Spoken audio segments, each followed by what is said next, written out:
Funky mix. Start sequence. Let's go.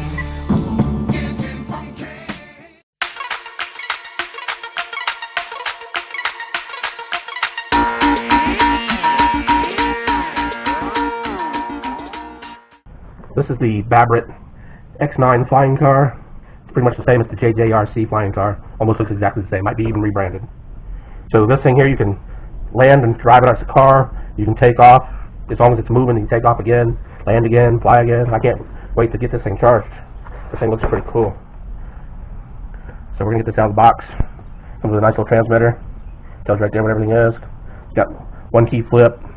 It's got 3 or 4 different speed rates. Got headless mode.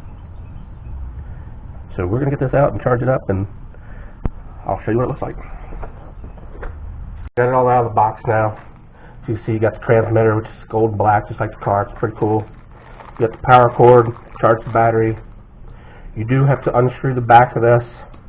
And it does take 6 AA batteries that you have to supply. That's quite a bit, but it is what it is. Same with the car. You got to undo the. You got to have a screwdriver, undo the bottom, take the battery out of it.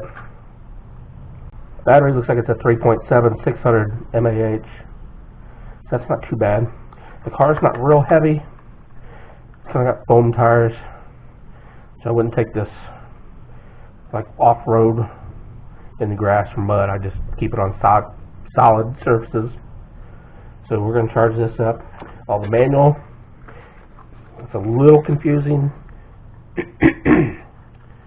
It has English and Chinese together instead of separate. So you kind of got to read between the lines a little bit. I mean, you can understand it and figure it out if you read it. It's just not as simple if it's all English on one side. But it works. So we'll let this charge and show you what it looks like.